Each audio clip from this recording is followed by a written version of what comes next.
What is going on, ladies and gentlemen? Welcome to episode 153 of the RGT podcast. Good to see everybody in the chat. You guys already know it is a big day, man. It's a big day. Yesterday midnight, we got the launch of Resident Evil. We had a lot of mishaps, especially when it came to Returnal.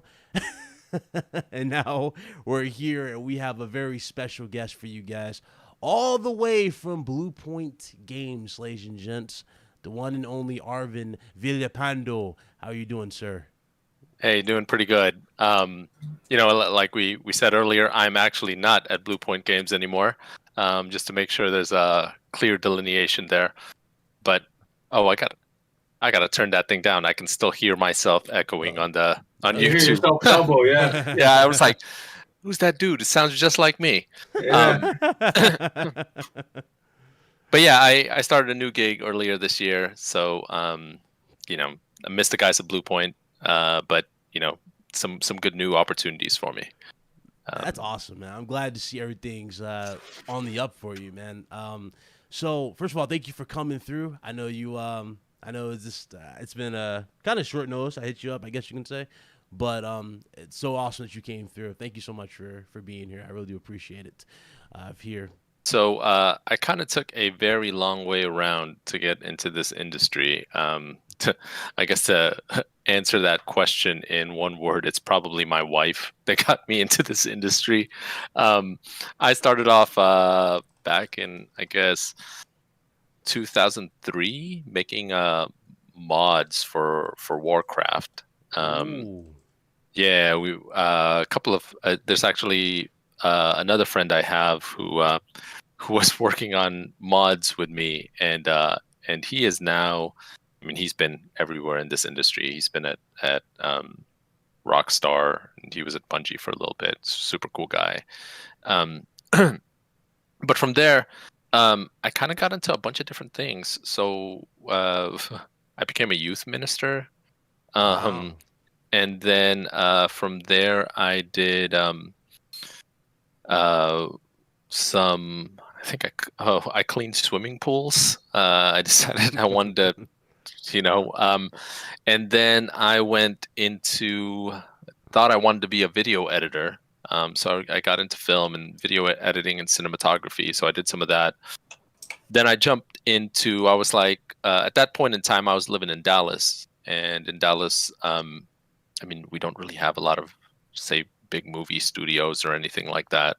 But we did have a lot of kind of ad houses that would do motion graphics. So I got into After Effects and motion graphics, which then led back over to VFX and CG. And then I landed back in games. So by that time I was married, and my wife was like, you know what? You've always wanted to do this. Just go for it, right? Like quit selling yourself short. And so I kind of put myself wholesale into it, and I not wholesale, wholly into it. And from there, I went to school, finished up an associate's degree in game dev, and then I was lucky enough right out of college, I got a teaching gig. That's actually where I met Rachel. She was one of my students. And then from there I always thought I was going to be a character artist. That was kind of my jam. I really like character art. But I jumped into in around 2011, 2012, I really got into Substance Designer. So for those of you that don't know, it's a software. It was pretty new back then. It basically used a lot of procedural techniques to create textures, right? To create tileable textures. And I thought the idea of just being able to quickly create, game assets was just the coolest thing. So I really got into using Substance Designer. And then that kind of started to ramp up. And so when that ramped up, I was able to get a job at GameTextures.com. So shout out to my boys at Game Textures. And then from there, I about 3 years in, we had to pivot a little bit, and so I applied over at Bluepoint. By that time, I was doing a lot of programming already. I just didn't like the idea of systems being kind of discombobulated. So I took some programming classes in high school, and so I started putting some stuff together for game textures, and that led me over to Bluepoint. And so I came in as a material tech artist, and yeah, we got Demon Souls done, and very proud and happy of what we managed to accomplish there. And now here we are, trying Wow. something else. Yeah. Yeah, that's the thing though. We playing through. I played so many. I put too many hours into this game, Demon Souls. I played this with Blaze. We went for the platinum. We literally went through everything in this game, and every time I like just went through the smoke and all that, the fog, and just went to the different levels, I was at awe at what you guys were able to do with the textures, everything. And it looks so realistic. It's beyond anything that I thought was possible on a console, at least. Like you guys really knocked it out the park. I really appreciate that. I mean, we're really proud of it.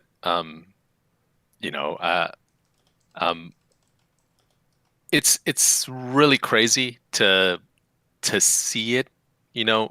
So Demon Souls is actually my first release AAA project, right? And so getting to see it and getting to see the quality, right, like on screen, people streaming it. I mean, it's so rewarding. It's just so nice. And so we're all really proud, and thank you. I appreciate all the awesome feedback. Yeah, when it comes to Demon Souls, it was one of those beloved PS3 games that was kind of stuck in the PS3 era, and nobody thought, we just didn't think Sony was going to approach and say, hey, yeah, let's remake this. And when they finally did do it, I mean, when I first started seeing screenshots, because I'm a huge Souls guy, I love all the Firm Software games, so then I found out Bluepoint was doing it, and I said, well, wow, they must have the most they got to be super confident in Bluepoint to give them, because Firm Software fans, they're super, I don't want to say nitpicky, but they want their game you guys kept it so true to the original game, but yet so fresh. Right. I remember throwing like a fire, like this is the stuff I see. Arvin, I paid. Listen, you can ask these guys. I'll sit there looking at a piece of rock and saying like, wow, like look at the tessellation. The rocks are popping out. I threw a firebomb down the hallway, and you could see the light from that firebomb emit the whole hallway. It was just so cool. I haven't really seen stuff like that done on consoles. So Demon Souls is one of those games that it's one of the shining stars of the PS5. It's definitely like one of those console games that you get like that you're just blown away. Like you show people, like, look at this game, and it really is incredible. And I can't believe, I just can't believe how perfect. It's literally the perfect game. Like you guys made it like it's just 1-to-1 on the scale of it being so original to the PS3 version. It was incredible. It really was. I really appreciate hearing that. That personally, that means a lot to me. I wasn't a big From fan coming in. Oddly enough, the first game. So I actually, for the most part, boycotted the entire PS3 era. I mean, I don't know if it was intentional, but I didn't. Wow. I didn't get a PS3 until it was almost phased out. I was just I just didn't do any of that at that time. And then, but I was take up a lot of time. So well, I mean, that was the thing, is I stopped gaming. I honestly stopped gaming. I played. I got started on a Nintendo, and then I got a Genesis and a Super Nintendo and the PS1, and I got a PS2, and then after that, I kind of phased out. Right. I think partly because during that time there was a lot of. I mean, I think AAA gaming was ramping up. And to me, as just a fan at that time, there was a lot of stuff coming in that was like the first-person shooters, a lot of more Western-style games, and I just couldn't get into them. right? I was very much into, like, I grew up, I really loved like JRPGs, right? And so I kind of bypassed that entire generation of games. And so I didn't really encounter the first Demon Souls. And then when I finally got a system, it was after I had gotten married and I had 2 kids, and the first game I got, oddly enough, was Dark Souls, right? Wow. And so I love the idea because it was a throwback, right? The idea was that it's a little hard, it's more punishing, right? There's a lot of time and rhythm based or time based kind of ways to solve, to defeat enemies, right? But because there were so many demands on being a new parent, I was like, man, I just don't have time to die over and over and over Do again. this all over again. I know. Yeah, I was like, man, and then I have to walk, so far, just to get back to where I was. And it's like by that time I had kids, kind of wanting to play. You're looking at it as like I'm chopping off some dude's head, and so I was like,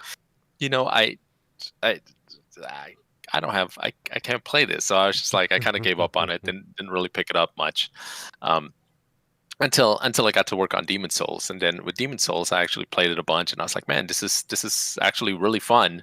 I really started to enjoy it and kind of started to get like kind of how the system worked. And then after that, I actually started playing Bloodborne, and I was like, man, Wow. this is really cool. Bloodborne's a ton of fun too. And I think from there, I'm more of a fan of From games now than I was initially. So I've kind of grown to have a bigger appreciation for them. They're not for everybody, They're really they were when Dark Souls first came out. It was really when Demon Souls first came out. Actually, I should say that was a game that was stuck in Japan, and people demanded. Sony finally realized there was a little bit of demand for the game, and they brought it over. Yeah. But it's a niche. It's not for everybody. Like I said, you got to invest a lot of time. This risk reward thing. Lose and you got to go all the way back, and it is not for everybody, and especially if you do have kids and you're busy, it's tough. It's tough. Like, do I spend time doing this for 3 hours, or So I totally understand that. Yeah, it's funny now though. I don't think I've gamed this much in the last maybe 15 years, but I'm actually picking up games again now. I'm playing, I'm enjoying it, and it's kind of neat. The other thing that's kind of cool about the game industry now, I think, is we've allowed so much room for indie. That's one thing I really, really appreciate, because people are, they're just trying new things, right? Trying new, just new kind of style of games, right? And there's a lot of throwback style of games, and I really appreciate that. It's kind of there's all sorts of new innovation. I think part of the thing, I told you guys that I kind of stopped playing for a little bit. A lot of them was because like I couldn't do first person shooters, and it was like every 2 months there would be like a new first person shooter released, and I was like, well, it took over the industry at one point. It is. Yeah, it did. It just took over the industry at one point, and that's not a bad thing. I tell people all the time now is those type of games, it funded us, right? It funded us as an industry, and we're able to do so much of what we do now because of what those games did for us as an industry. But it just wasn't my jam, right? So what was your favorite part about making Demon Souls? I can't speak too much on that specifically. One thing I can say, and this is public because it's on my art station, right? Is I got to be the world owner of Valley of Defilement. Wow. Yeah, and so that was really cool. That part was really cool. Personally, it was the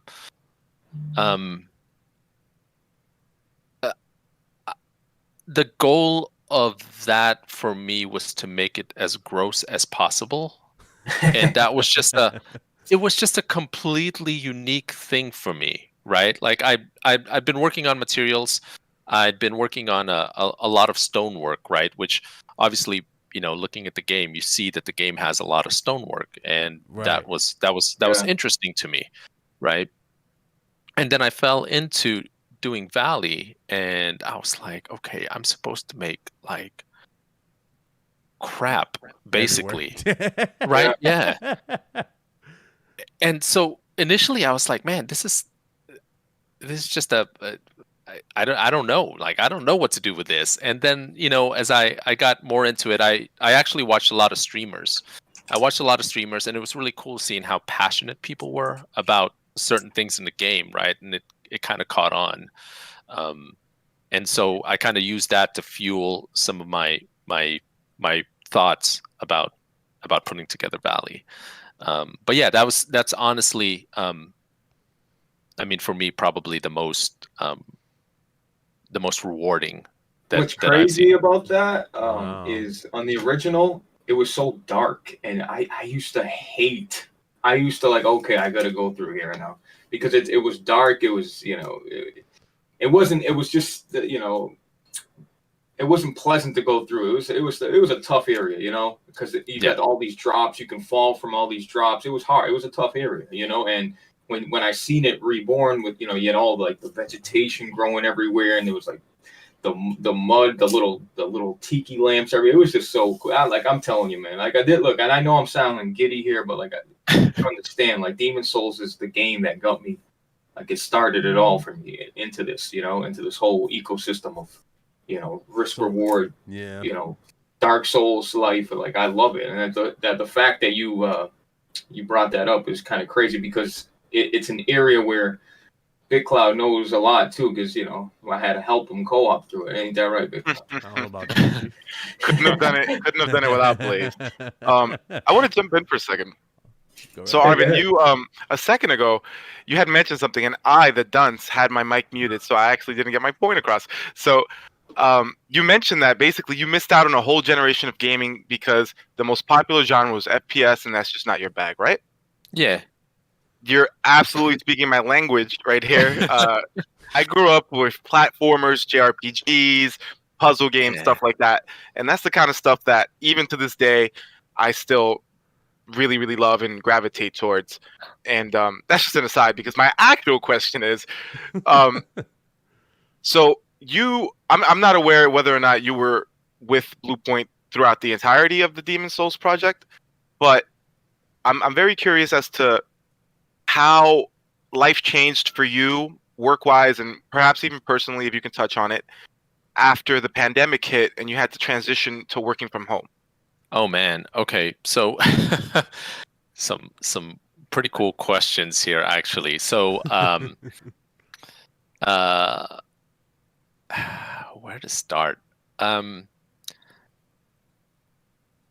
I'm trying to think of where a good spot to start is because there's so much that changed for us actually both during the transition to working for Bluepoint and then post-pandemic, right? One of the things that's awesome is we actually and I'm gonna put this is non-political disclaimer, right? But working at Bluepoint was the first time my family and I had actual insurance, right? We had a family of 4. We were doing mostly contract work, right? And so we were just kind of scrapping by with what we could do. And that really changed a huge deal when I got to Bluepoint. They had an awesome benefits package. I mean, it was just awesome, right? I can't go too much into it, but it was just amazing. It was life-changing for us, right? It's very life-changing for us. It was crazy because prior to that, we would second guess ourselves every time we went to the doctor, right? We'd be like, do we really need to go to the doctor? And as I'm coughing up along, or one of the kids or my wife, right? It's like, hey, do we need to go? And after I started up at Bluepoint, it was like, hey, we need to go to doctor. I mean, go to the doctor. Go get get checked up, go for a visit, and that was incredible. That said, I was at that time, there was a lot of things going on, and I had to commute to Austin weekly and then come home on the weekends. From Dallas, right? From Dallas. Yeah, I was staying in Dallas. So that was just in and of itself just a very crazy process. I'd basically stay at an extended stay throughout the week and then come home on Friday. And we did that for, God, maybe a year and a half until we finally got moved down here. So post-pandemic, it was, I mean, I don't know. I think Bluepoint did a really good job transitioning us. We got up and going really quick. I applaud them and our IT. I mean, they just did an amazing job at getting us up and running as work from home. It was kind of crazy. We just moved down here, right? So we were doing this. We got to see each other, once a week. We finally got moved down here. We're like, oh man, it's Austin. It's new. This is so cool. And 3 months in, we're on lockdown, right? Yeah. And so it's like, welcome to Austin. Stay in your house. Right. And so we were like, okay, well, what do we do, right? And the other funny thing is, at that point, we were homeschooling the kids, right? We'd been homeschooling the kids for several years, Right. and we were like, you know what? We're ready for. We think the kids are at a good spot now. Let's let them go to let's let them go to public school, and and I was talking to my wife, and I was like, you can have some time here at home and relax or whatever. And yeah, as soon as we got here, it was like, yeah, send the kids back home. You go back home. I was also work from home prior to Bluepoint. It's like, you go back home. Everybody goes back home. You guys are stuck in the house. Wow. And so we were like, I mean, basically, we were like, no. So yeah, I mean, we were like, we got through it. I mean, like I said, big props to Bluepoint that we got this thing taken care of and shipped out, as crazy as all that was. And yeah, and I mean, now we're still kind of at home, but we're kind of adjusted, and I mean, it looks like there's a light at the end of the tunnel when things are kind of getting, we're getting back to a good spot to where things are opening up, people are going to go back, we have a vaccine, right? Yeah. All that good stuff. Yes, sir. Would I you, have a go ahead. No, go ahead, Ryan. Go ahead. No, you're fine. Go ahead. I was gonna ask, like you said, you got to Austin and everything got locked down. But I'm curious as to, because I assume you've been at Austin for about a year or so. I'm just wondering how you like the city, because I know a ton of people are moving to Austin, Texas these days, fleeing LA and stuff like that. So the city's amazing. My wife and I, so my wife's originally from Utah. I'm from the Philippines, right? And so I was like, man, I want to move closer to the water, and she's like, I want to move closer to the mountains, right? And we were living in Dallas, and Dallas is flat, Dallas is dry, and she's like, you got to get me out of Texas. I gotta see something else, right? So we took one trip over the summer. We drive through Austin, right? And she was like, wow, this is Texas? And because we were driving through the hill country, it's really pretty. And I was like, yeah, I guess so. And so we really love it here. It's to us, to me anyway, it kind of feels like in a lot of ways, it still feels like a small town, right? There's a lot of things here that it's not like a huge city, but in some ways, right, it's very cosmopolitan. There's a lot of different cultures that mesh here. I actually give props to my neighborhood too. So we had the freeze that came up, back in February, And when the freeze came up, our neighbors all kind of gathered together on like Facebook and just kind of helped each other out. It's like, hey, who doesn't have electricity? Who has electricity? Who has water? Who doesn't have water?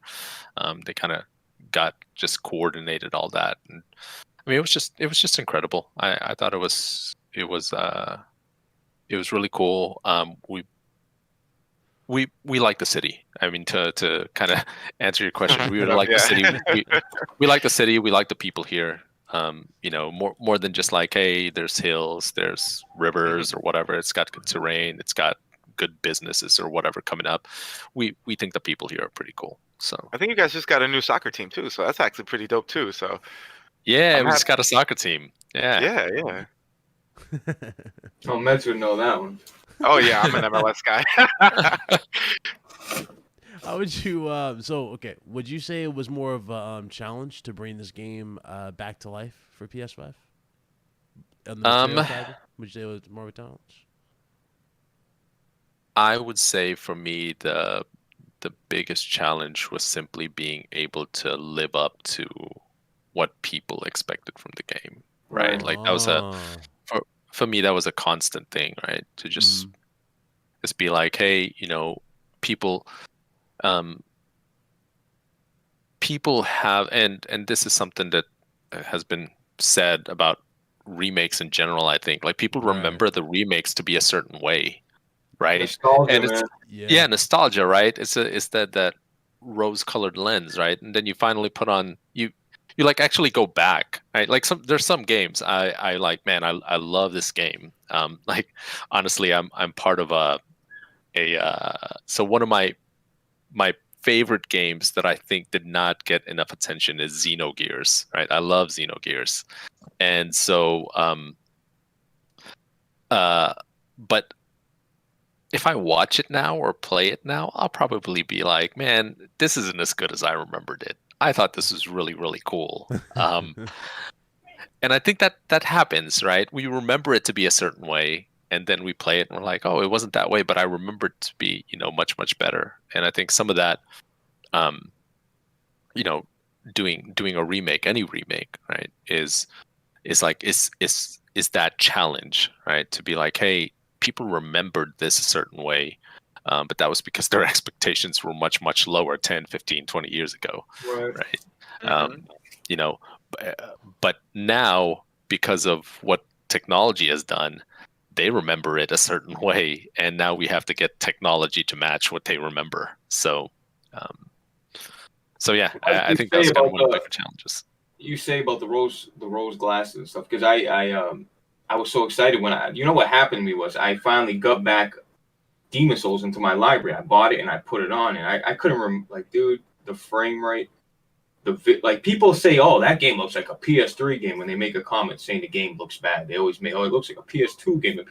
You guys don't remember what PS3 games look like because the resolution's at 720p at its highest, 1080p if you're lucky, and there was just a lot of That's why when I play Demon Souls, that's why I give you all the credit, guys, because it's just when you play, it's like, wow, this is really what a modern Demon Souls would look like. It's exactly 1-to-1. And then not only did you guys nailed it on the effects, the art department, but then you guys made sure there was a lock solid 60 frames. I mean, that thing was lock solid.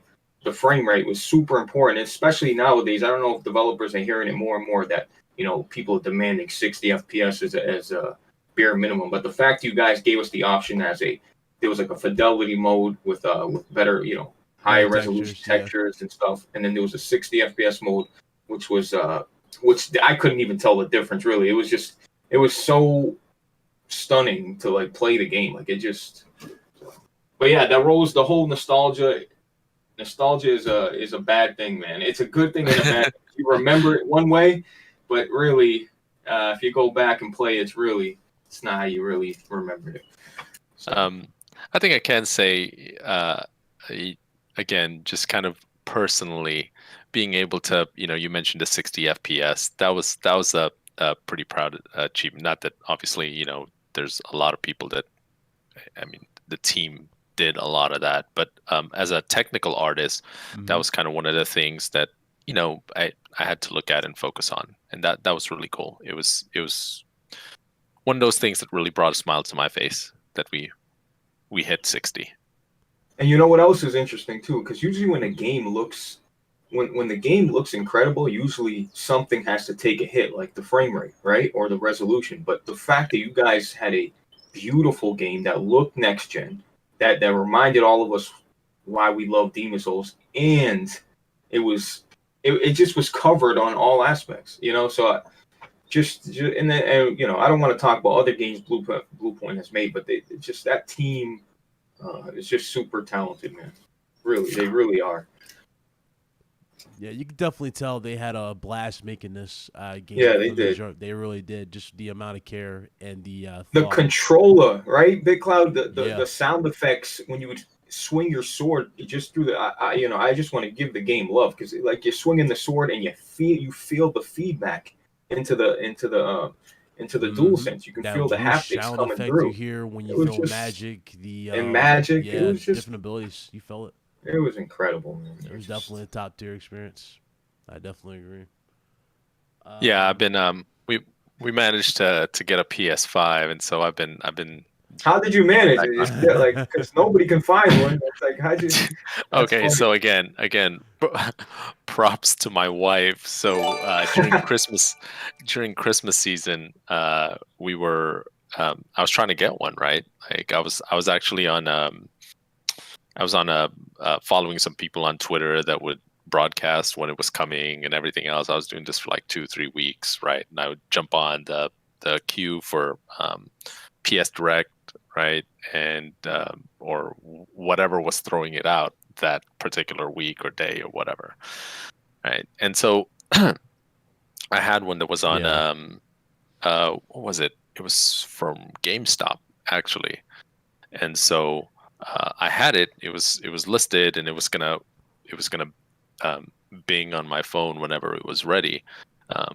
But at that time I was taking a drive with my wife, just kind of to decompress and chill out, right? Mm-hmm. And it buzzed on my phone, and I was like, and I was the one driving, and I was like, oh man, it's come up. Hey, babe, can you see if you can figure it out, right? And she's like, all right, sure, whatever, right? So she starts, messing with my phone. And like I said, just to repeat, it's been like 3 weeks of me trying to find a PS5, right? So we're driving around, right? And she's like, okay, I think I have a good signal. Go pull over. And I was like, what? She's like, yeah, I've got a good signal. Just pull over and just sit tight. And I was like, well, what do you mean? She's like, I have one in the cart. Like, pull over so I can order your PS5. And I was like, what do you mean? How did you manage to get one? She was like, can we talk about it later, basically, and just pull over so I can check out. And yeah, she finalized it. She checked out, and like 5 days later, the PS5 arrived. It was like December 23rd. So it was pretty incredible. It's incredible, Arvin. And the thing is, everybody's home. Everybody's doing the same thing you're doing. Going on Twitch. I still don't have one. Here's what really matters, Arvin. Here's the important question: physical or digital? Which one did you get? I got physical. Are you the kind of guy who buys your games physical, or you? I thought I would, but I love digital now. Yeah, I'm part of the problem too. I thought I would really want to get physical ones. I thought I'd play old physical games on it, and the truth is, I'm like, man, I don't want to get up, and I don't want to open a case. People underestimate that. Like, I get called lazy all the time for saying the same thing. I don't want to get up and change the disc. Yeah. I mean, I call myself lazy for that, right? It's the weirdest thing. I'm like, why do I not want to get up and put the disc in this and put it back in the shelf? I'm like, I just don't. I don't know why. We have a couple of I think we have the Avengers we bought on PS4 last year during the pandemic. You were asking about the pandemic. It's funny, but we tried to just figure things out to keep us all entertained, right? And one weekend it was just like, there's nothing to do. Let's go buy the Avengers. And so but yeah, it's somewhere here in the house. I have no idea. I haven't put it into the PS5. You know, All right, you're not alone there. A lot of people aren't putting Avengers into their PS5s. Oh, yeah, fuck that up. Shout out to the platform live. Drop the $5 super chat. So what's up, Big Cloud and RGT? Hashtag Demon Souls. Hashtag PC. Hashtag Medsfan. Question: Demon Souls on PC? Maybe yes, maybe no. I'm pretty sure he doesn't know the answer to that question, but all I say I is don't. we'll see I don't in know the the answer future to for that. But I could ask around. I could ask, would you like to see it on PC? Demon Souls. Are you asking me? Yeah, would you like to see something like that on PC? Demon Souls? So here's a funny thing, right? And I'm gonna dodge that question. No problem. smart man. You're a smart man. Hey. But I'll tell you this, right? I used to be a huge PC gamer. Since I got the PS5, I really like playing on PS5.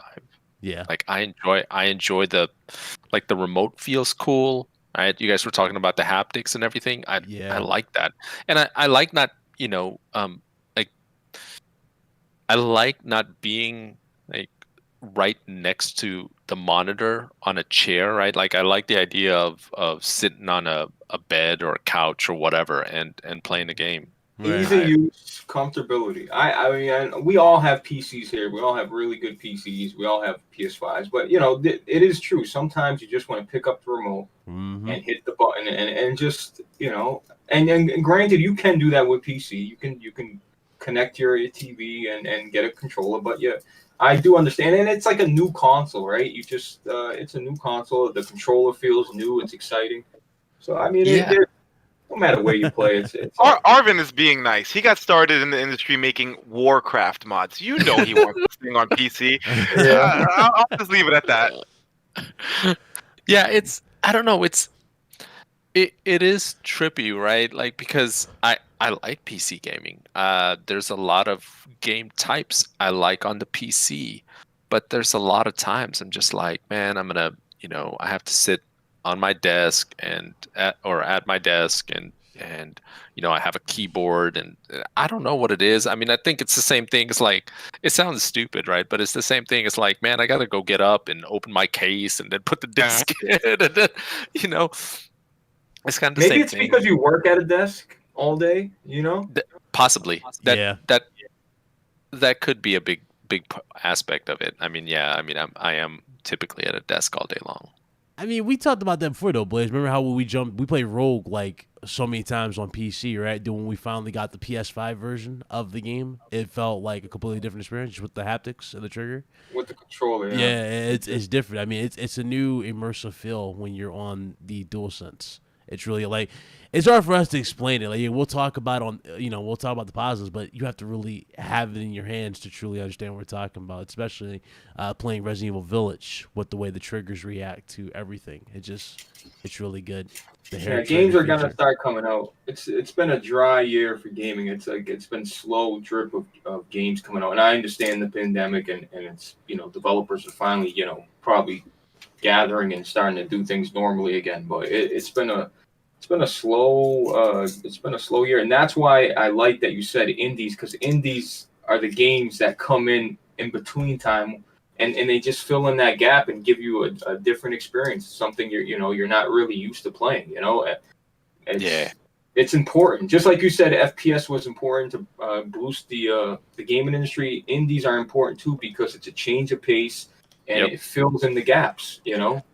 And I think what it does too, right, is it opens up some of the ability for, because I think a lot of us that work AAA, right, there's a lot of cool things we want to do, but because of the way AAA works, it's like, hey, they're throwing a lot of money at something. They want to make sure that it works, right? They want to make sure that it's not going to be a throwaway. Yeah. And so I think what indie has allowed us to do is like, hey, here's 5 indie games that work with this type of model, this style of game, right? People bought it, people loved it, And so now AAA is able to be like, oh, okay, yeah, we can get behind that. That we have the metrics for that, right? This type of game will sell. And so I think it's brought innovation on the indie end, but it's also allowed more innovation, I think, on the AAA side. So Yeah, I agree. I definitely agree. Okay. So let me ask you this: how would you describe your time with Bluepoint? Was it like amazing? Did you have was there like some I weird feels? I loved my time at Bluepoint. I actually got to hang out with a bunch of the crew just a couple days ago.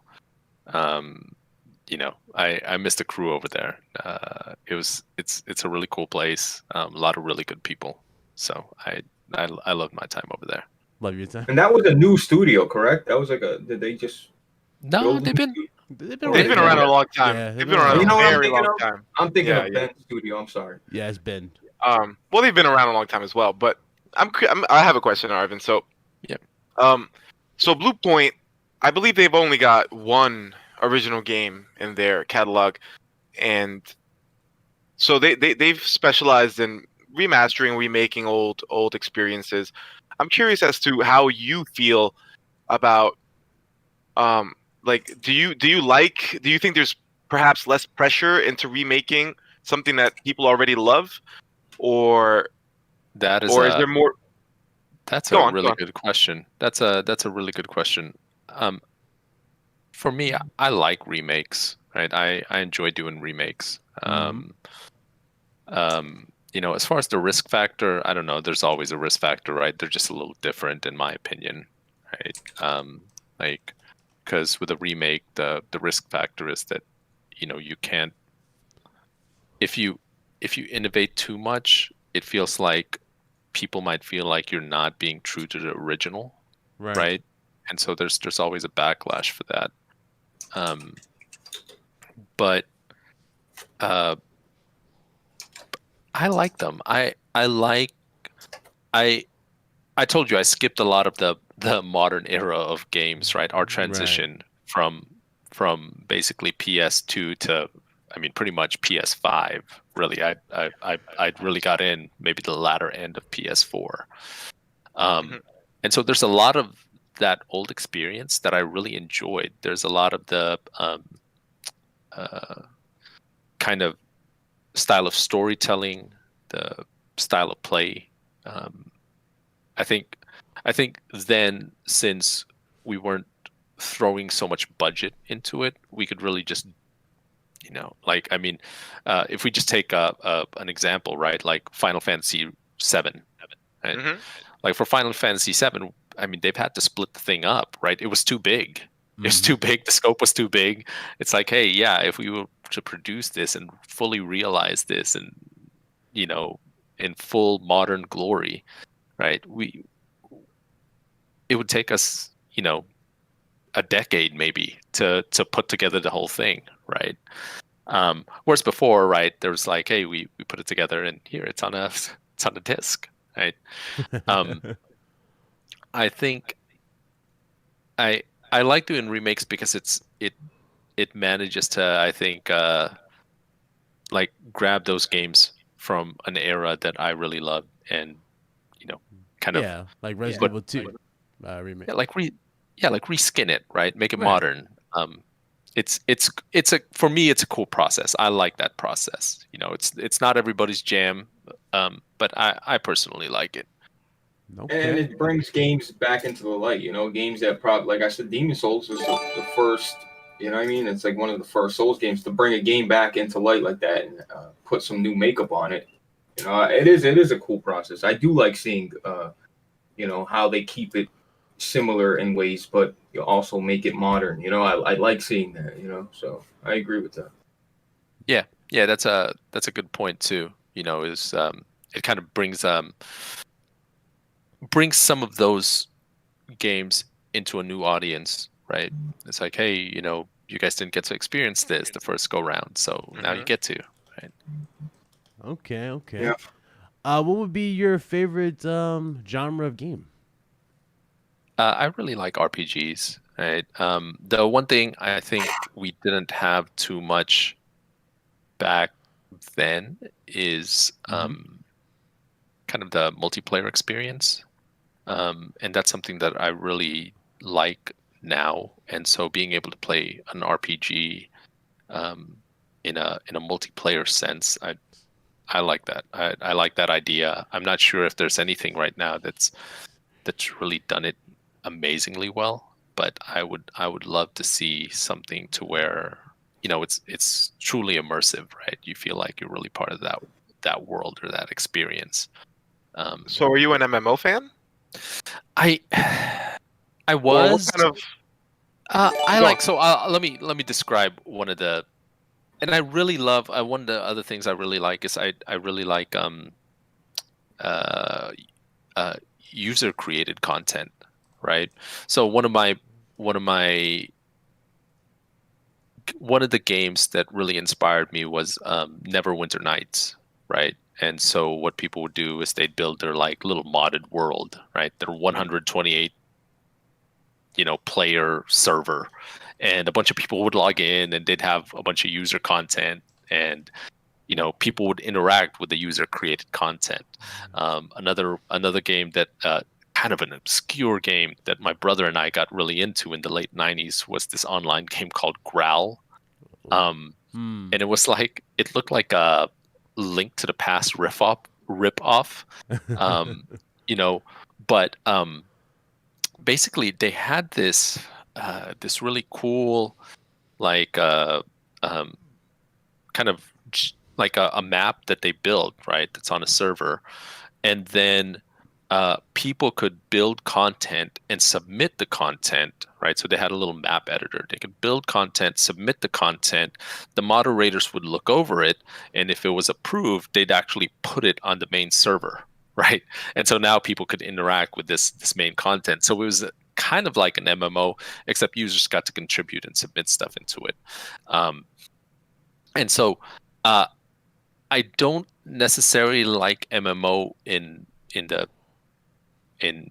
the current sense, right? Where usually it's a bunch of us are jumping into a pre-made world, and then interacting with it in a certain way. But something that has a lot of user content getting pumped into it, and kind of where, I don't know, it's just, especially with, I think one of the things that COVID has gotten me to think about more is how much, we really need other people to interact with, right? How big a deal it is to us. And so having something in community, I guess, is the best word to do it. How important community is to us.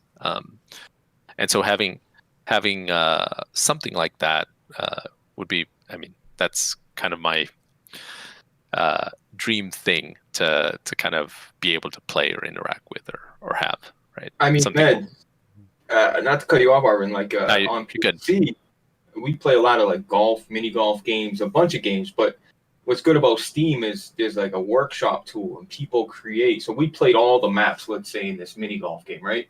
And users will go in and create their own maps, and developers will go and they'll check it off. And while you're searching for these maps, the developer will say, hey, this is a developer approved map. We played it, we looked at the map, and they approve it. And then that gets bumped up to like, the top maps that you can download for free, created by a random guy online. And then it's great because it continuously feeds the game and you're having a new experience. And I totally wish more, I wish the consoles would dive into that space. Yeah. You know what I mean? Yeah. It's really cool. Because not only does that create more content for the games you love, but it creates, future game developers like yourself. It's just really dope, man. I love that kind of stuff. Like Kofi and I, we played a whole mod for Left 4 Dead 2 recently, which was just straight up, the mod was Resident Evil 1 remade, but in Left 4 Dead 2. It's like they made a whole game that was just a mod for another game. It's insane, the talent that's out there. And they get started just like you did, just modding games. Yeah, that's the other really cool thing too, right? Is it gives people an opportunity to do that. Like, it's a creative outlet, right? And some of them it might change into a career. Some of them it might change into, hey, these people are building their own their own product, their own project, right? Right. You know, and some of it maybe it's just a hobby, but I don't know. I appreciate that type of, you know, It's kind of those like type of games. Dreams, right? Remember that game Dreams? Yeah, Yeah, it's just yeah, like Dreams, Big Game Dreams. Developer Tools. No, Yep. okay. Shout out to Suffer So Proud 83. Dropped the $5 super chat. He says, "Hey, good to see you guys, Blaze, Bit, and Meds. Thanks for the awesome content. Thank you, super. I appreciate it." And we have one from Gaming Addict. He dropped the 5 as well. He says, "This is epic. Question: Was there anything on Demon Souls you guys decided not to do in fear of having backlash from the fans? Huge thing the crew doing. Thank you, Addict." I don't know. I don't think we can answer that question. If there is anything. No comment on Yeah, I that don't think one. we can answer that question. Sorry. sorry, Addict. Uh, so, you know, we went over, you know, obviously Bluepoint, you know, your experience there. You know, you had a good time. You enjoyed this from start to finish. I got to ask you, you know, being a gamer, what are your top 5 games of all time? I got to ask this. Oh, that's great. I love answering these questions actually. So, let me start with the what do you call this? Did not quite make the list, right? One of the game I really started kind of really heavily gaming on was probably a Shining Force on the Sega Genesis, and it's so obscure, right? Wow. But it's this tactical RPG, right? And I was just really into it. It got me into RPGs. I think even from back then, I had a friend that was into RPGs, and it was like, hey, you should try out Dragon Warrior, right? And I played Dragon Warrior, and it was first person. And I was like, no, I can't do this. I can't see my character. I don't want to play this, right? And then I played Shining Force, and I was like, man, Shining Force, this is such a cool game, and I get to see my characters hit the other characters, right? So I don't think, you know, in retrospect, when I look back on things right now, I don't think it's one of my favorite games, but it definitely deserves some sort of mention because it's really what got me into the whole thing, right? Okay. Favorite games, I'll start with number 1 on the list, even though it probably would be cooler to do a start at 5, but I don't know what would hit number 5. My favorite game is Final Fantasy VI, right? Okay. That one really kind of made me appreciate a lot of storytelling, a lot of character development. You know, I really enjoyed the combat on it. I thought it was really cool, but a lot of it was the storytelling that I really appreciated. Okay. The number 2 would probably be a toss-up between Final Fantasy Tactics and Xenogears. So Ooh. I like love both. this guy. Yeah, Tactics I played on the PSP. I didn't get into it a lot, but it was cool. I think one thing I've realized is I really love villains. I think villains really make having a hateable villain really makes games kind of like stories really push forward, right? Yeah. Yes. And so Kefka, I think, from Final Fantasy VI was great, but Delita from Final Fantasy Tactics was like very hateable, right? Like he was a very kind of reprehensible character. Xenogears I really liked just for the amount of like philosophy and science fiction, all the weirdness they wrapped in, psychology that they threw into it. I thought was really cool. And I think even though Final Fantasy VI is like at the top of my list of favorite games, the one I'd probably want to see remade the most is Xenogears. Are Xenogears on the original PlayStation? Yeah, it was on PS1. And then God, probably number 4 would be Chrono Trigger. Chrono Trigger was really good.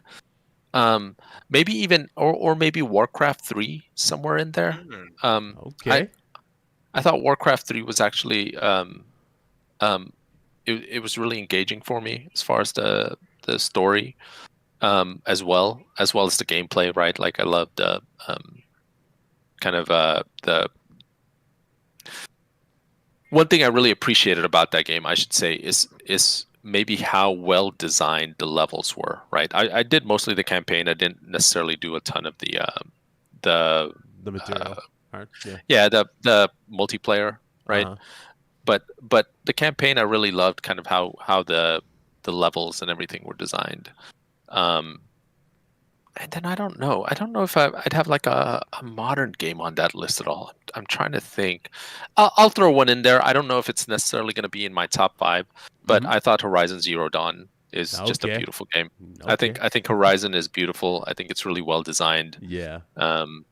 I think that the story is super interesting, right? I'm with you in there. Yeah. Yeah, I just throw a lot of props to that team, that game, the storyline. Like I think it's amazing. So yeah, it's very ambitious for their first real new IP from Gorilla. Killzone. Yeah, that's their first new Yeah. one. Been a long- It was really really good. I enjoyed that, and I have my fingers crossed for part 2. Like it lives up to the expectations from. Yeah, I'm really part looking 1. forward to it. I'm Yeah. very much looking forward to that one.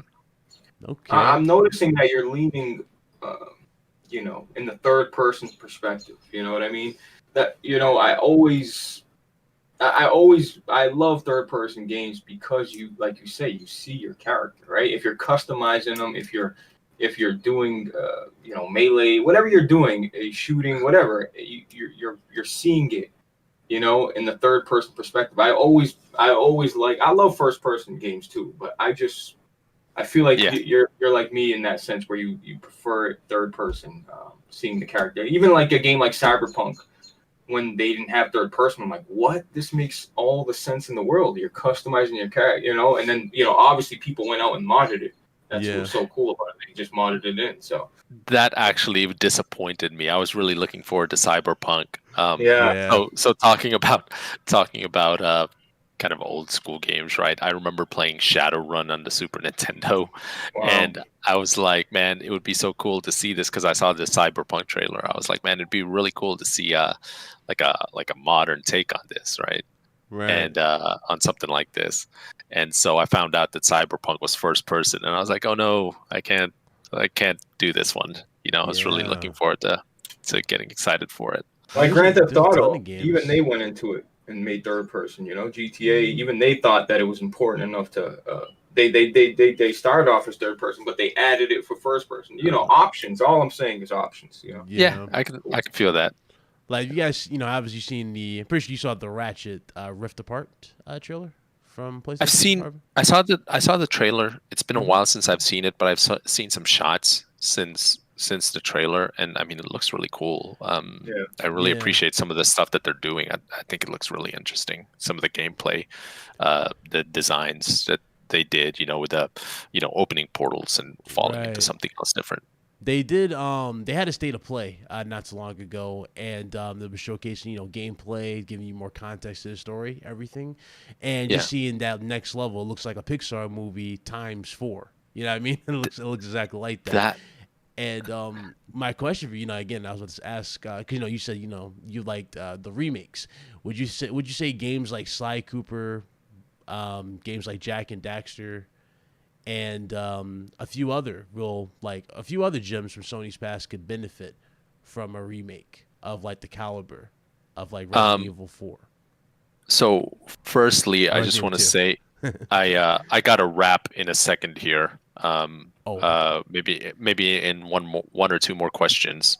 I don't know how much you guys had planned for. I apologize if I'm wrapping a little early. Oh no, you're fine. You're perfectly fine. Thank you for coming through. We appreciate you. But so to answer that question, I've heard. I didn't get to see. I've been actually really curious to see that state of play. I heard though that that they were able to do that, right, to achieve like almost Pixar quality. Yes. I never thought about it before, honestly, about what it would be like to remake those games that kind of have a little bit more stylized take on them, right? Right. Yeah.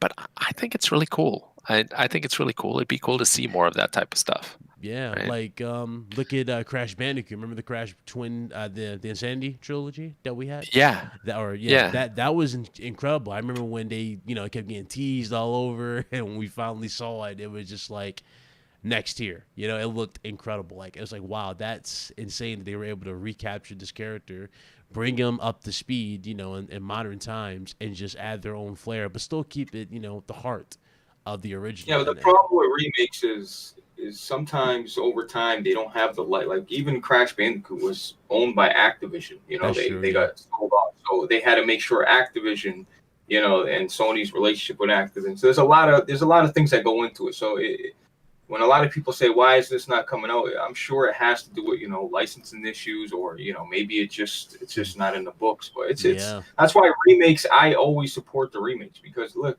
they're remaking a game for a reason because it's a beloved game. It's Yep. it's Now, I guess for the final question, for me to you, Arvin, is and this is actually going to segue into one of the topics that I had because there was a big thing going around, and I had a good conversation with Housemark about this as well.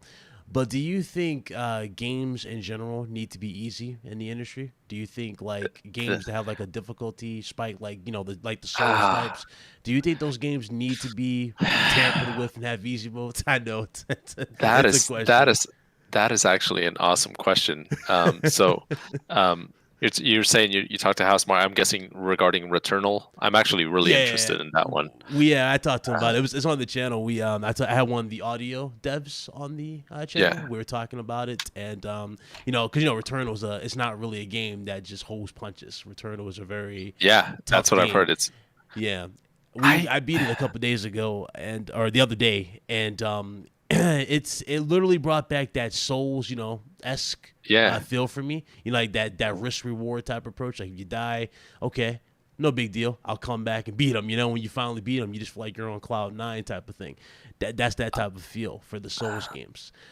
But I do you think I those games need I don't difficulty? know, man. I come from a generation, I think, of games that aren't easy, right? Like, Mm-hmm. so I can't even bring myself to do that, right? Like, there's certain games that I've had friends that are like, hey, just set it on easy mode so you can get through the story, and I just can't I can't make myself do it, right? Like, I feel like I'm cheating or something. Um, Mm. uh, I can see the benefit, right, to stuff like that when people want to just kind of get through the story and find out what happened. At the same time, there's a big part of me that's like, well, I could also just watch a playthrough and not pay 60, $70 to buy this game yeah. if I just want to find out what happened. Um, I I I like games being a little more difficult. I personally, And right? Arvin, aren't you taking away from the developer's vision? Like, who am I to tell the developer that they should implement a mode? That's the developer's vision. That's what it should be. We shouldn't be the ones to dictate that. They made a game that they wanted to make. And that's just my. Yeah, it's an interesting conversation, right? There's always a balance, right? There's always a balance in the sense of like, hey, um, you know, obviously you know, they got to sell this thing, whatever it might be, right? And so if it's too hard, then that stops funding or whatever it is, right? There's always all that stuff that has to be part of it. But yeah, I mean, for me uh, as a player, not as a developer, I want to experience the game the way the developer intended, you know. And so if that's easy, then sure, like I'll experience it as an easy game because that's what the developer intended, and I'm getting to experience it the way that um, the way it was designed, right? But if it's made to be a game that's difficult or kind of uh, something to where it's maybe not even difficult but kind of challenging, right? And then something to where you have to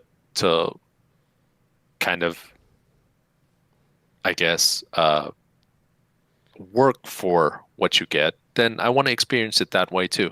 Like I just, as a player, it makes me feel better to experience it the way the developer intended me to. I agree. Like, I don't know if you played Alien Isolation. You ever played that game? No, I haven't. Oh man, that game doesn't have like a save, like auto save feature or nothing like that in the game. Like you have to use save slots, like you have to save manually in the game. Yeah. And a lot of people want that type of stuff in there. It's like, again, it goes back to that old school style of play. Like auto saves have spoiled modern gamers, in my honest opinion. Like they really have. They made it too convenient for the modern gamer to just go through these levels and not think twice about going, did I save my progress? Nah, that type of stuff just goes back to what the challenge was back in the day. Yeah, but I think it depends on the game, right? You can't just say everything's spoiled. If it's an action adventure and it's showcasing the story, it don't have to be difficult. It just depends on the genre and the Right. the design of it. Yeah, I see the point. Yeah, I see the point of that.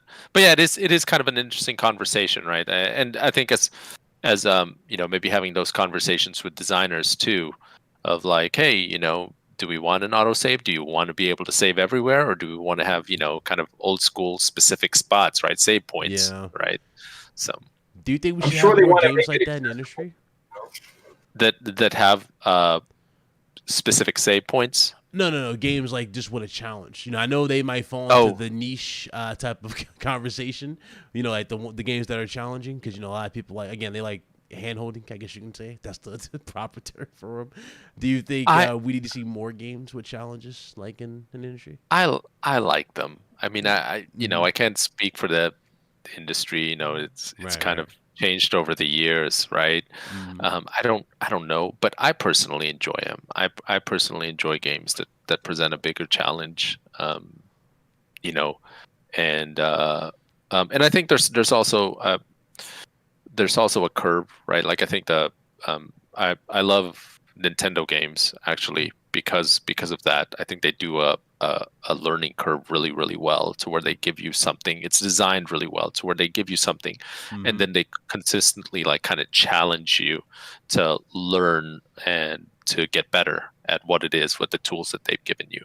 I told you guys I was a teacher for a little bit, and so it's a lot of that same process, right? That same process of teaching. You give the students a tool, something that they can utilize, and then you give them different ways that they can use it, right? To get more and more creative at how they can use it and to get better at how they use it. So. Okay. You guys got any more questions you have for Arvin? Mets, boys?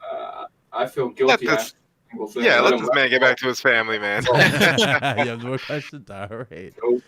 Well, Arvin, I gotta say, man, thank you so much again for coming through. I know a short notice and everything. I really do appreciate it. It was awesome hearing your experience. What you've been through since you've been in the industry and everything, and how Bluepoint was to you, and just hearing the process behind, or some of the process behind Demon Souls Remake for PS5 was really cool. I really do appreciate it. Thank you so much. Sure. Thank all of you. Appreciate the opportunity to be here. This was a lot of fun. I appreciate it. Oh, absolutely. We have to do this again sometime. Absolutely. We'd love to have you back at some point. All right. Thanks. Best thanks of luck Todd. on your current project, man. Appreciate it. Thank you, guys. No problem. Take it easy. You have a good one. Guys, Bye. Arvin Villapando in the chat. Hey, good job, dude. All right. Bye. Have a good one, man. See you later, Arvin. What a guy, man. I like that guy. He was That's awesome. a cool guy right That there. guy was Yeah, awesome. man. Really good conversation. So let me just rebound that question to you guys. Easy mode games, do we need it, guys, or what you think? I'm not opposed to it. I personally don't care. Listen, some people are bums out there. Some people are bums at games, and I don't want to. I don't want to say they can't play games too. But at the same time, listen, if a game's too hard for you, like Arvin said, there's YouTube. Beat that shit on YouTube. There you go. you know the thing is though, and I should have brought this up too. I forgot. Now, if the individual is disabled and need to a little boost for the game, that's a different Yeah. story. Yeah, that's a completely Yeah, different. that's I forgot to different. mention that.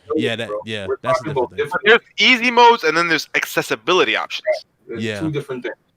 But like a lot of people might get it mixed up list. They go, oh well, I'm disabled, I need the easy mode, and I don't want to come across even- like that. Even without accessibility options, Yeah. there's a controller out there that has a million different things that you can plug into it. Microsoft makes it the adaptive controller. Yeah.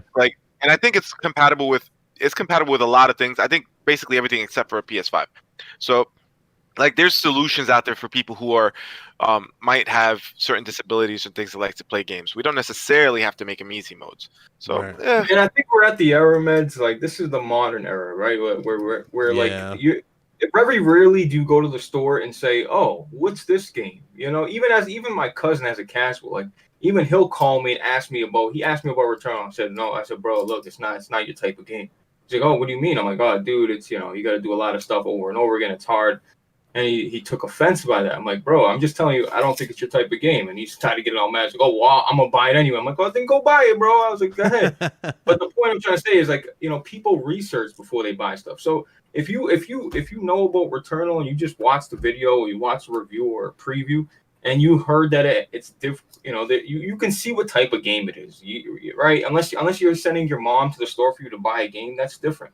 But as an adult, even as a teenager, you're gonna look at the product before you buy it. I just don't see that. Like when I was little, I used to say, "Oh, what's this game?" It was like a random game, whatever it was, Michael Jackson, Moondance, and whatever.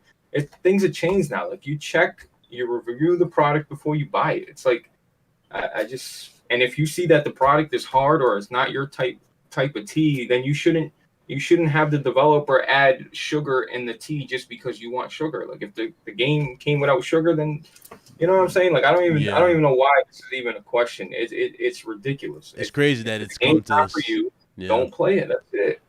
How y'all feel about the reviewers saying you don't have to necessarily beat a game to review it?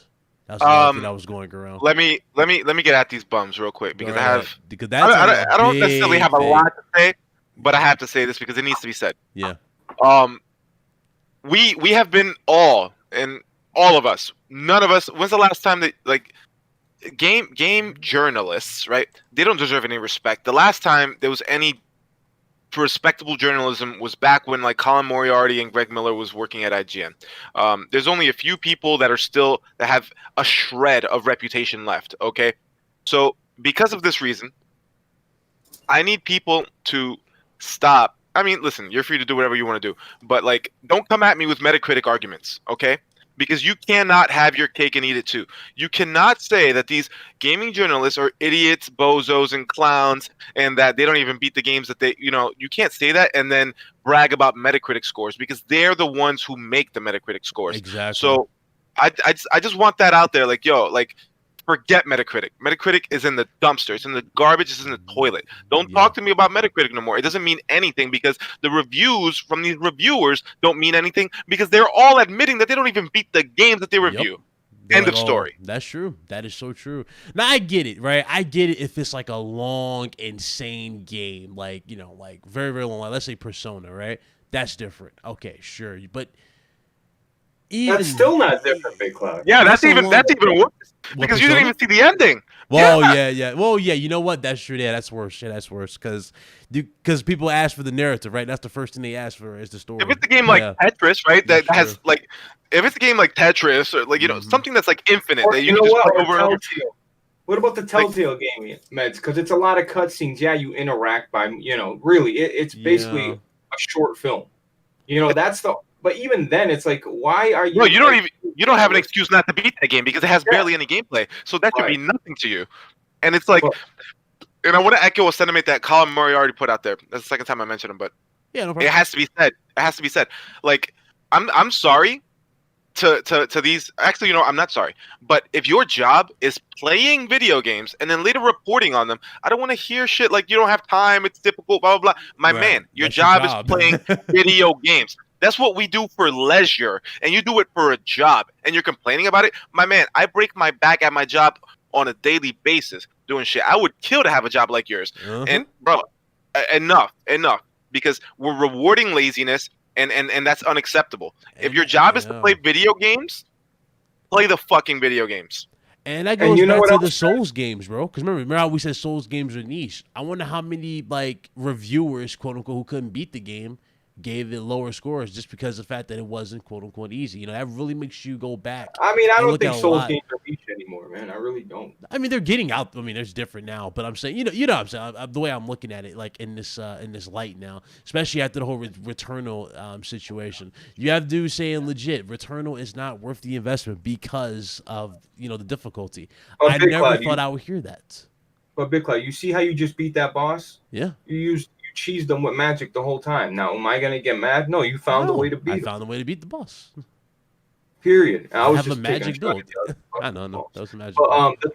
the thing is, bro, like Med said, like if that's your job, like we work all day, right? And then we spend our hard-earned money on the game. Bro, you're getting sent the game for free. You get to play games early. You get to experience shit that we're all dying looking up videos and screenshots trying to get any information about our said favorite game. And here you are getting the game a month early. You have a fucking whole month, sometimes more than that, to play these games. And you still can't beat it and you still complain about it. Get out of my face with that. Like I said, bro, we spend our hard-earned money to buy a game. Okay, then when we get home and we deal with our life, our wife, our kids, our whatever, and then we want to sit down and actually play a game as like Med says, as it's a pleasure, it's a hobby for us. And here you are doing it as a job and you're complaining and you're getting paid and you have all the insight, you get all the games early, man. Like I don't want to hear a single ounce of just complaining. That's ridiculous. It's just wild to me. It really makes you look at things differently now, especially after hearing all this. Now we don't have to play games to review them. It's just like I don't. And the fact is, they're being disingenuous because the thing is, I think that like, okay, do I prefer my reviewers beat their games? 100%, right? But if you told me in your review, listen, man, I didn't get to the end, then I can at least have an informed opinion as to how to take this review. But if you don't mention it in your review, I'm already assuming that you did beat the game. Mm-hmm. So you're not mentioning it. So you're just being dishonest to the people, which is again unacceptable. Where the fuck is your journalistic integrity? What about a movie, Meds, right? Like who would ever like rate a movie without watching it? You would never do this. This excuse, this narrative would never fly with any piece of media ever. Period. At all. Yeah. The only thing that you could ever review that is basically the same from start to finish is like a meal, right? Like if I'm reviewing a burger, the last bite of the burger is not going to taste any different from the first bite, right? So just a couple bites, is fine, whatever. But this is a video game. It's completely different. Yeah. You need to know how it ends, because some games start weak and strong. Some games start strong and weak. Yep. Some games are good, but they last too long. They drag on. They wear out their welcome. Some games end abruptly, and you're like, what the hell? That's the end of the game? Like, we need to know all of that information. And if all of that information isn't in your review, then I'm going to go find somebody else who does your job better than you. The only reviewer I trust is ACG. That's the only reviewer I trust. And I don't agree with all of the games. I don't watch Angry Joe, not because I don't like it. I just never, I don't even watch reviewers anymore. What were you saying, Liz? What I was gonna say was, first of all, number one, I don't even watch reviews anymore. I just don't. I swear, I've never used to be like that. I used to love watching reviews, but I haven't watched a review on a game in years. In years, I'm serious. But the thing I want to say is, content creators. I think you brought this up before, like me, like Big Cloud, whoever.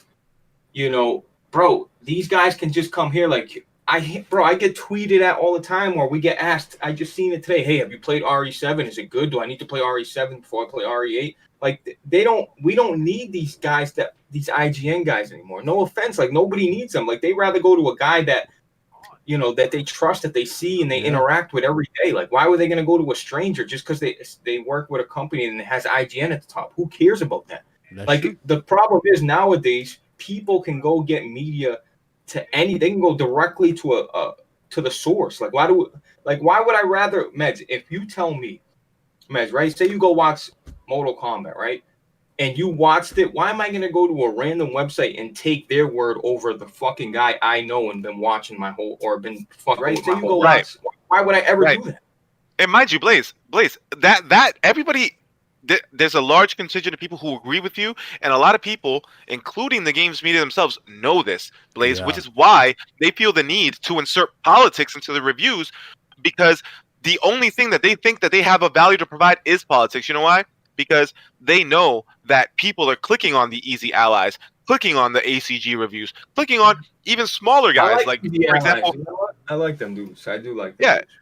The people are gravitating more towards their favorite content creators on YouTube than they are on places like IGN or GameSpot, whatever. Why? Because for a long time, game journalists have been exposing themselves as fraudulent, and you gravitate towards certain kind of people who may think similar to you, right? Like for example, like Alex from Press Start Podcast. Pretty much, like, if he tells me, yo, go try this game, I know that it's a game I'm going to like because he and I have very, very, very similar tastes. So that's honestly just a better avenue for you to learn stuff from gaming than, these websites who are, again, admitting that they don't even finish the games that they review. So it is what it is. Good points, guys. Good points. What about Sim? Dude.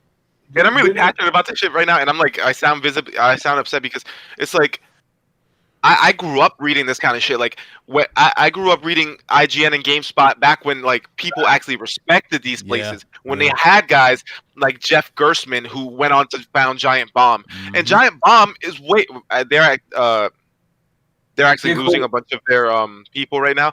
But for like 10 years, Giant Bomb was even bigger than GameSpot, which fired Jeff Gerstmann and tossed him aside. And you know why GameSpot tossed Jeff Gerstmann aside? Because he gave Kane Lynch a bad review when Eidos had given GameSpot a ton of money to promote the game.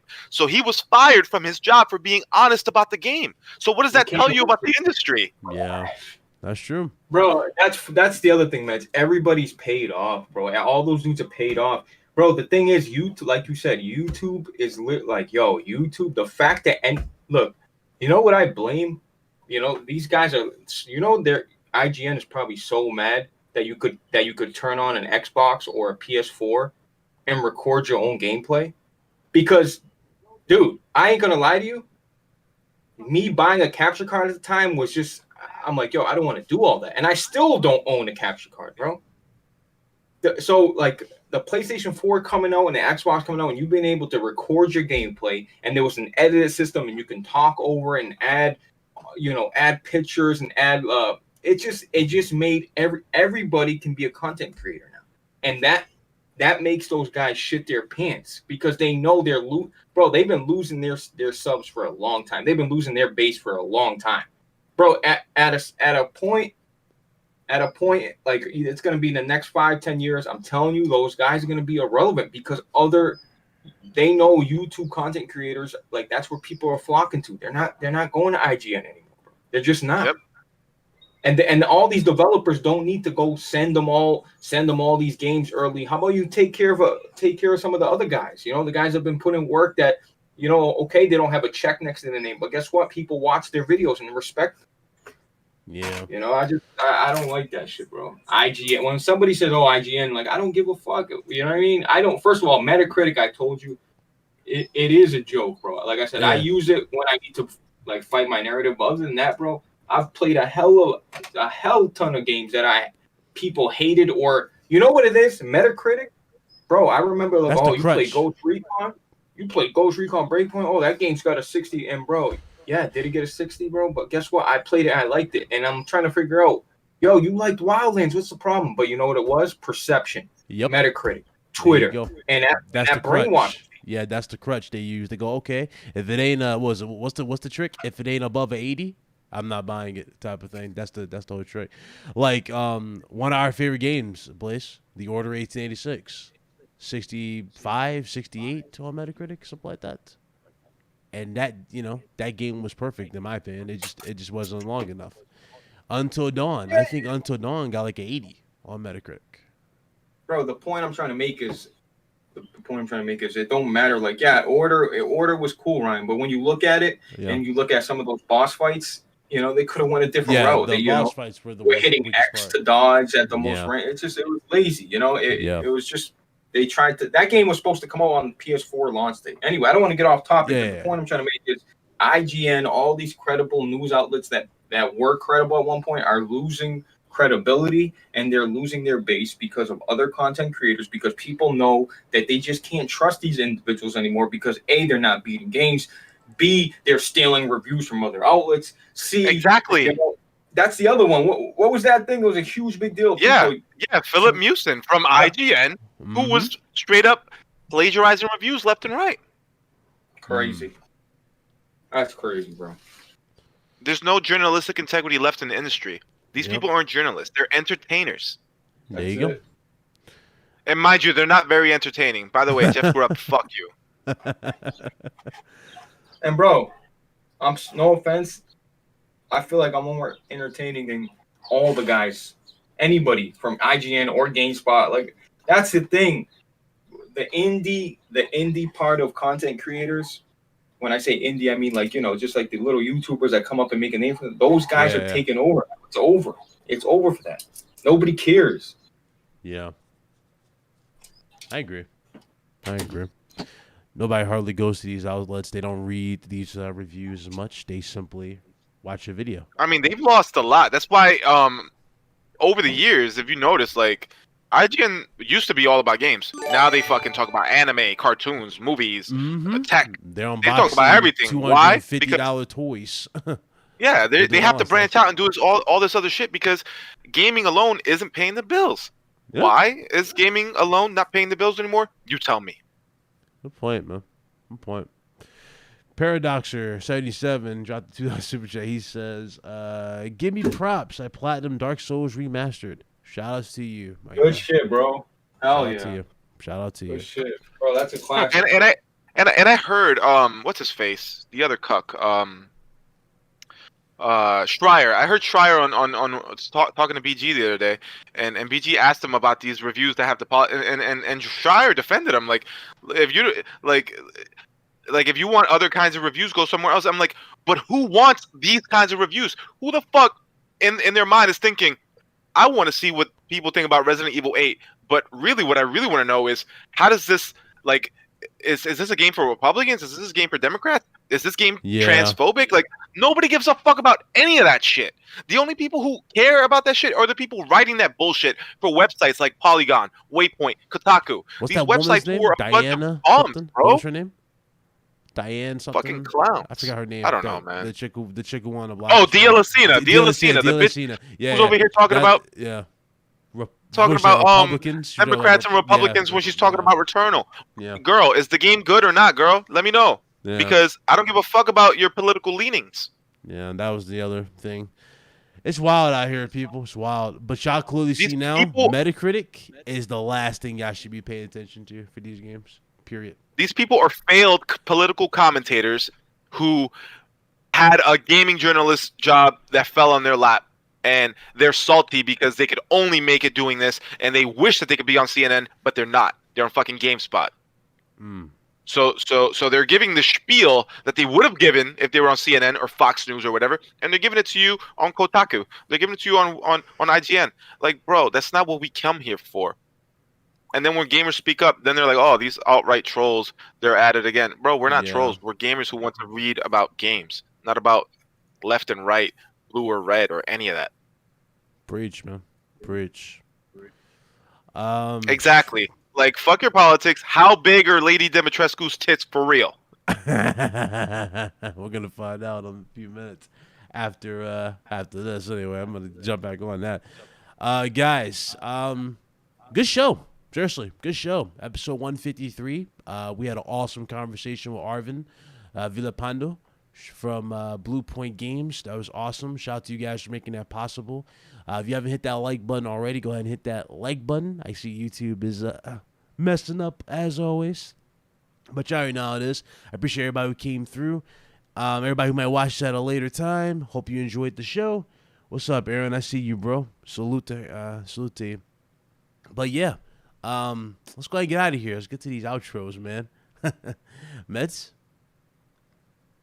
I was having a terrible day, and I was going to call out sick from this podcast, and I'm really, really glad that I didn't, because we had an awesome conversation with Arvin. Shout out to Arvin Villapando.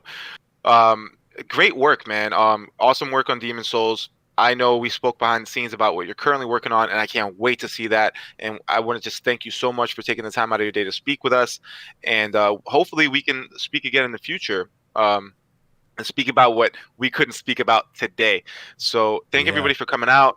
Leave a like before you go.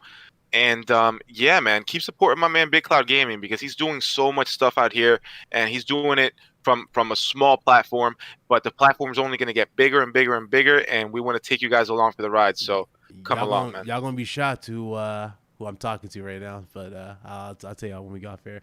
But yeah, big things in the works, Arvin. people. A lot of big things. A lot of big things. Trust me, a lot of big things. And good things come to those who wait. I'm willing to wait, but trust me, y'all. We got a lot of stuff planned for you guys, and you're gonna be blown away. But shout out to everybody who came through. Seriously, I appreciate y'all. Blaze, my boy Blaze. Yeah, no, it was a good show. It was, like Meds, like you said in the beginning. I was like, oh man, all right, let's do it. But the just the excitement of talking to someone that, I mean, this guy could have been the guy that was in charge of the credits. I don't care. He worked on Demon Souls. He has insight into Demon Souls. That was exciting for me. Arvin, super cool, down to earth dude. You can tell he's super passionate about what he does. Yeah, it was really, really, really cool to talk to him like that, and to get some insight into what he did, and the whole pandemic. I thought it was awesome. So looking forward to speaking to him again. I'm looking forward to bringing more people on to RGT. I love the chemistry we got. Us three we got going on. I really, when it's a good show, man, I feel good at the end. So anyway, the whole RGT army, everybody that showed up, we appreciate you. Yeah, check us out next week. All right, Salicus. Greg, you're fired. Salicus, Bliss. Yeah. Oh yeah, and Solid Cast will be on Wednesday, coming up. Okay. I appreciate that, Matt P. Thank you very, very much. I appreciate it. So we're going to go ahead and shut this down, and we'll be back for some game streams, because, we got a game, Resident Evil Village. I got to get back on that. So if you guys want to come through, support, that streams. I've done a bunch of them so far. I've done Returnal. We played through Returnal live on the channel, and now we're doing that for Village. I'm enjoying the hell out of Resident Evil Village. I'm not sure if these guys played it. You guys played Village? Yeah, I played it. No, sir. I have not played it. I don't buy games day one. It's all right, Big Cloud. It's all right. I'm liking it. I'm liking it, man. I'm really liking it. It's really good. It actually got to the point this time around versus the last one. What's up? Ryan, you're a PC gaming fraud. You buy new graphics cards just to buy the games that are coming out on your consoles. So I'm going to need you to. I'm going to need. Listen. I'm going to need you. You got a 3070, so I'm going to need you to sell me that 3070, and I will send you my 2070 Super. No. So you can have a PC that works, right? But I'm gonna need that 3070, bro, because you're not doing it justice. So just hand it over and stick to your little consoles, buddy. Yeah, you ain't go for it, right? Stick to your little consoles, buddy, and let the PC gaming to the real adults in the room, okay? Ryan, and look, Ryan, I had an excuse. I bought Resident Evil on PS5. I did, but it was for one reason only, because I game shit. That's it. You don't have that. And Blaze, you know what Ryan tells me, what he thinks is a good rebuttal to me telling him why is he buying this game on PS5? He tells me, but I bought it on PC too. I'm like, why are you double dipping on a game? You only need one copy. You're owning yourself. I have the luxury. That's why. Anyway, I expect the 3070 in the mail soon. You're gonna be waiting like a sad puppy in the rain. I appreciate it. That's not, what? I'm gonna send you a box. You're the man. I'm gonna send you a box with a bunch of bricks in it. Thank you so much. Let's do it, man. PC Master Race, people. Consoles are trash. PC Master Race. Anyway, you hear this word. Have a great weekend, y'all. Love y'all. Have a good weekend, ladies and gents. We out of here. Fucking fraud.